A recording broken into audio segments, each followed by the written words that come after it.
Hai, balik lagi di Putri Story. Putri Story kali ini bakal menceritakan kasus Eva Angeline. Pasti kalian tahu kan, Eva Angeline itu gadis berusia 8 tahun yang dihabisi nyawanya oleh ibu angkatnya sendiri. Gimana ceritanya?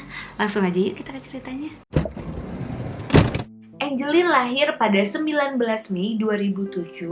Ia merupakan anak pasangan dari Ahmad Roshidi dan juga Hamidah, dan ia merupakan anak kedua dari 3 bersaudara. Tetapi keluarga mereka terpencar-pencar dikarenakan kedua orang tuanya memutuskan untuk berpisah setelah melahirkan anak ketiga. Anak pertama tinggal bersama dengan ayahnya di Banyuwangi, anak ketiga tinggal bersama dengan neneknya di Banyuwangi tetapi berbeda desa dengan ayahnya. Sedangkan untuk Angeline sendiri tinggal bersama dengan Margaret, ibu angkatnya, dan juga Douglas, ayah angkatnya. Saat berusia 15 tahun, Hamidah memutuskan untuk pergi dari Banyuwangi menuju Bali untuk menjadi ART. Di sana ia bertemu dengan Ahmad Roshidi. Saat itu Ahmad Roshidi bekerja sebagai tukang bangunan dan akhirnya mereka berpacaran, menikah, dan memutuskan untuk tinggal di sana. Sekarang aku mau cerita gimana akhirnya Angeline bisa diadopsi oleh Margaret dan Douglas. Jadi, Hamidah dan Ahmad Roshidi saat melahirkan Angeline tidak memiliki uang untuk membayar biaya persalinan. Di tengah kebingungan bagaimana caranya bisa mengeluarkan Angeline dari rumah sakit, akhirnya teman Hamidah datang untuk memberikan bantuan dan memperkenalkan kepada seseorang, yaitu Margaret. Pada saat itu Margaret datang ke rumah sakit bersama dengan suaminya Douglas untuk memberikan bantuan kepada Hamidah dan juga bermaksud untuk mengadopsi si Angeline. Saat itu Margaret mengeluarkan uang Rp800.000 untuk membayar biaya persalinan dan juga Rp1.000.000 untuk membayar pengobatan atau recovery dari Hamidah. Maka total yang dikeluarkan Margaret untuk mengadopsi Angeline yaitu Rp1,8 juta. Setelah 3 hari Angeline lahir, Angeline langsung diberikan oleh Hamidah kepada Margaret. Pada saat itu Hamidah belum sempat memberikan nama kepada Angeline, maka dari itu nama Angeline sendiri diberikan oleh Margaret karena Angeline merupakan nama dari ibunya Margaret. Sebetulnya saat Margaret mengadopsi Angeline itu belum sah secara hukum karena belum disahkan oleh pengadilan. Margaret pada saat itu baru membuat surat perjanjian di notaris, yaitu Akta Perjanjian Pengambilan Anak pada tanggal 24 Mei 2007. Saat itu KPAI sempat ingin memutuskan bahwa hak asuh anak atau hak asuh Angeline kembali kepada orang tuanya, tetapi itu tidak terjadi. Di dalam akta pengakuan pengangkatan anak, di situ ada beberapa pernyataan yang salah satunya mengatakan bahwa Margaret harus menyayangi Angeline sebagaimana ia menyayangi anak kandungnya sendiri, dan yang kedua, Margaret akan memberikan seluruh harta kekayaannya, seluruh harta warisannya kepada Angeline saat Angeline berusia 18 tahun. Tetapi jika Angeline meninggal dunia, maka harta tersebut akan jatuh kepada keluarga kandungnya Margaret. Dan yang ketiga, di sana mengatakan bahwa Angeline hanya dapat bertemu dengan keluarga aslinya itu saat ia berusia 18 tahun. Nah, sejak saat itu Margaret dan Hamidah, bahkan Angeline juga tidak pernah bertemu lagi. Akhirnya putuslah perjanjian sampai situ. Nah, setelah perjanjian tersebut, akhirnya Hamidah dan Margaret tidak pernah ketemu lagi, dan Hamidah pun tidak pernah tahu lagi bagaimana kabar Angeline. Sekarang kita masuk ke pola pengasuhan Margaret kepada Angeline selama masa hidupnya. Awal-awal masuk ke dalam keluarga Margaret, Angeline tuh kayak diterima secara hangat, diasuh secara baik. Bahkan 2 kakak angkatnya pun sangat mencintai Angeline. Dan juga Douglas sebagai ayah angkatnya juga mencintai dan menyayangi Angeline selayaknya anaknya. Tapi disayangkan, pada tanggal 17 November tahun 2008, Douglas harus meninggal dunia.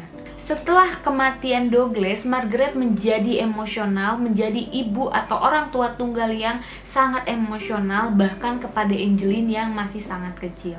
Menurut banyak orang dan guru-gurunya, diduga di tahun-tahun terakhir Angeline, ia mendapatkan banyak siksaan atau psikis kepada diri dia, di mana ia mengalami penurunan berat badan dan juga lingkungan rumahnya tidak mendukungnya untuk ia berkembang, di mana banyak banget kandang-kandang ayam yang bau banget, jadi membuat Angeline tuh seperti tidak fokus untuk belajar. Di setiap harinya, Angeline memiliki tugas pokok yang harus dia kerjakan sebelum dia pergi ke sekolah, seperti mencuci baju, terus ngebersihin rumah, kayak ngepel, nyapu, dan juga ia harus memberi makan piaraan-piaraan dari Margaret, seperti anjing, ayam, dan juga kucing. Dan kalian tahu gak sih, ayam ternaknya Margaret itu banyak banget. Jadi anak kecil seumuran dia harus memberikan makan kepada ayam yang banyak banget gitu. Yang lebih sedihnya lagi, ketika Angeline lupa melakukannya, mungkin wajar ya, anak kecil kecapean juga, tetapi Margaret akan memberikan hukuman kepada Angeline secara psikis dan fisik yang sangat-sangat keras. Bukan hanya itu, Angeline harus mempersiapkan kebutuhan sekolah dia sendiri, seperti baju seragam, makan siang, bekal untuk makan siang. Jadi emang Angeline itu sekolahnya dari jam 12 siang sampai jam 5 sore. Jarak antara sekolah dan rumahnya itu 2 km. Kalian tahu gak sih, Angeline itu pergi ke sekolah dengan berjalan kaki sejauh 2 km. Maka dari itu Angeline selalu telat datang ke sekolah. Teman-teman kelas Angeline pernah komplain ke wali kelas dikarenakan mereka nggak sanggup deket-deket sama Angeline dikarenakan bau yang menyengat dari tubuh Angeline. Akhirnya wali kelas itu datang ke Angeline untuk memeriksa badan Angeline dari atas kepala sampai kaki. Dan kalian tahu, ada kotoran ayam di rambutnya Angeline. Itu aku nggak ngerti ya, kenapa ada kotoran ayam di kepala Angeline. Mungkinkah sebelum berangkat ke sekolah ia dimarahin Margaret, jadi ada kotoran ayam, atau emang ada ayam lompat ke dia, nggak ngerti. Itu kasihan banget. Akhirnya sama si wali kelasnya itu dimandiin lah tuh si Angeline. Pernah sewaktu-waktu gurunya Angeline tuh melihat Angeline tuh kayak yang lemas, kayak yang pusing, kayak gitu. Nah yang kasihannya lagi, Angeline ini tuh gak pernah mau bilang ke gurunya kenapa. Akhirnya didesek kan tuh sama gurunya, ditanyain kenapa gitu Angeline. Akhirnya mungkin saking udah saking lemesnya, udah saking gak kuatnya, Angeline bilang kalau ia pusing karena belum makan gitu. Akhirnya di sekolah dikasih makan lah tuh sama gurunya, karena mungkin memang dia bilang kalau dia belum makan kan. Akhirnya si wali kelas itu konfirmasi lah ke si Margaret, nanya kenapa Angeline gak dikasih makan. Dan kalian tahu jawaban Margaret apa? Margaret mengatakan bahwa kata siapa saya gak ngasih makan, saya ngasih makan kok, tapi ya anaknya aja yang emang gak mau makan, dia cuma mau minum susu doang, kata Margaret gitu. Saat Margaret mengatakan itu kepada gurunya tuh kayak kaget, karena saat memberikan makan kepada Angeline menghabiskan 2 piring kayak orang yang belum makan 2 hari, kayak dia kelaparan banget gitu. Karena kejadian-kejadian tersebut, akhirnya kepala sekolah dari sekolahnya Angeline itu memutuskan untuk mengadopsi Angeline, dan kepala sekolahnya ini kayak mengutus wali kelasnya untuk mengatakan kepada Margaret. Tetapi bukannya senang kalau misalnya Angeline diambil, Margaret malah mengatakan itu tidak bisa. Kepala sekolah tidak bisa mengambil Angeline dari dia, dikarenakan Angeline memiliki tugas-tugas pokok dan juga kewajiban yang harus dia kerjakan. Hilangnya Angeline mulai didengar banyak orang ketika kakak angkat pertamanya yang berkuliah di Amerika membuat halaman di Facebook dengan judul Find Angeline, Bali's Missing Child pada tanggal 16 Mei 2015 pukul 5 WITA. Sedangkan kakak angkat lainnya membuat selembaran untuk mencari di mana Angeline berada. Lalu keesokan harinya media massa mulai meliput terkait kehilangannya dari Angeline. Menurut keterangan dari kakaknya, Angeline itu hilang dari rumah sekitar pukul 3 sore WITA, lalu keluarganya mencarinya hingga pukul 6 sore. Setelah tidak ditemukan pada pukul 6 sore, akhirnya ia melapor kepada kantor polisi. Setelah mendapatkan laporan dari kakak Angelin, akhirnya tim pencarian anak hilang dan juga polisi mulai mencari di mana Angelin berada, dari mulai Denpasar, Bali hingga Banyuwangi. Kenapa dicari sampai Banyuwangi? Karena memang orang tua dari Angelin sendiri, orang tua kandung kan berasal dari Banyuwangi. Siapa tahu mungkin Angelin berada di Banyuwangi. Berbagai cara telah dilakukan oleh polisi seperti ngecek CCTV sekitar, mengecek handphone seluler dari orang tua angkat Angelin yaitu Margriet, dan juga orang tua kandung dari Angelin yaitu Hamidah dan Ahmad Roshidi, dan juga yang terakhir menggunakan anjing pelacak. Namun anjing pelacak tidak bisa mendeteksi di mana keberadaan Angelin di luar rumah, melainkan anjing tersebut hanya berputar-putar di rumahnya Angelin. Kasus hilangnya Angelin mulai menarik perhatian dari ketua KPAI yaitu Aris Merdeka Sirait dan 2 anggota timnya untuk bertemu dengan polisi yang ada di Bali. Setelah berdialog dengan polisi yang ada di Bali, akhirnya Aris dan juga timnya pergi ke rumah Margriet untuk menemui Margriet dan melihat TKP dari rumah Angelin. Setelah Aris datang ke rumah Margriet, Margriet menyambut Aris dan memperbolehkannya masuk ke dalam rumah, melihat kamar dan ruangan-ruangan yang ada di rumah tersebut. Dari hasil kunjungan Aris ke rumah Margriet, ia menyimpulkan bahwa rumah tersebut tidak layak dihuni oleh anak seusia Angelin dikarenakan sangat banyak sekali kandang ayam dan sekitar ada 100 ayam di rumah Angelin atau di rumah Margriet yang akan menyebabkan perkembangan anak menjadi terhambat apabila Angelin terus berada di situ. Maka dari itu Aris menyampaikan kepada Margriet untuk mengambil sementara hak asuh Margriet atas Angelin. Mendengar pernyataan tersebut, Margriet sangat marah. Margriet nangis histeris dan mengatakan bahwa ia akan membunuh siapapun jika ada yang berani mengambil Angelin dari diri dia, karena ia sangat menyayangi Angelin. Hilangnya Angelin juga dibantu oleh Pusat Pelayanan Terpadu Pemberdayaan Perempuan dan Anak yang merupakan tangan panjang dari pemerintah kota Denpasar. Mereka sendiri sudah memiliki kekhawatiran bahwa Angelin bukan diculik atau melarikan diri, melainkan dibunuh. Hal tersebut dinyatakan oleh pendamping hukum dari badan pelayanan tersebut, tetapi badan pelayanan tersebut tidak menduga bahwa yang membunuhnya itu ya Margriet, yaitu ibu angkat dari Angelin sendiri. Kenapa mereka bisa mengatakan bahwa Angelin bukan kabur atau diculik? Karena minimnya bukti atas hal tersebut gitu. Dan juga ada keanehan-keanehan yang terjadi di Margriet, di mana Margriet sangat tidak kooperatif terhadap polisi, dan juga ada satu ruangan yang dimana tidak boleh dimasuki oleh siapapun, yang hanya boleh dimasuki oleh keluarga terdekatnya saja. Dugaan tersebut seperti diamini dikarenakan keterangan dari Agustai yang merupakan pembantu dari Margriet menyatakan bahwa sebelum hilangnya Angelin, Margriet telah memukuli Angelin hingga hidung Angelin berdarah. Akhirnya pencarian Angelin diberhentikan dikarenakan telah ditemukannya jasad Angelin pada tanggal 10 Juni 2015 di belakang rumahnya sendiri. Jasadnya dalam kondisi membusuk, dikubur di bawah pohon pisang dan ditutupi sampah-sampah sambil memeluk boneka kesayangannya. Dari hasil otopsi sendiri, Angelin dinyatakan telah meninggal 3 minggu sebelumnya, dan jenazah sendiri dikatakan bahwa banyak sekali luka-luka lebam seperti di muka, di leher, di wajah, di badan. Ada lilitan tali sebanyak 4 lilitan yang berada di lehernya Angelin, dan juga di punggungnya ada sundutan rokok. Setelah menemukan jasad dari Angelin, akhirnya pada tanggal 10 Juni 2015 kepolisian memanggil 7 orang untuk dimintai keterangan.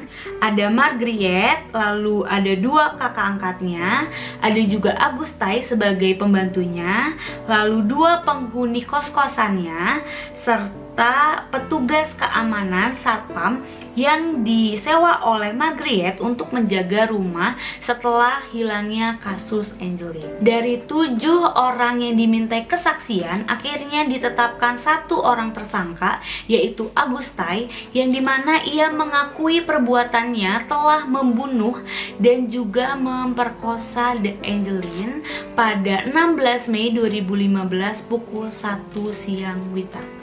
Dan ia menguburkan Angeline pada pukul 8 malam di belakang rumah majikannya, yaitu Margaret. Pada tanggal 14 Juni 2015, Margaret pun ditetapkan sebagai tersangka, bukan kasus pembunuhan, melainkan kasus penelantaran anak, lalu disimpanlah di Polda Bali.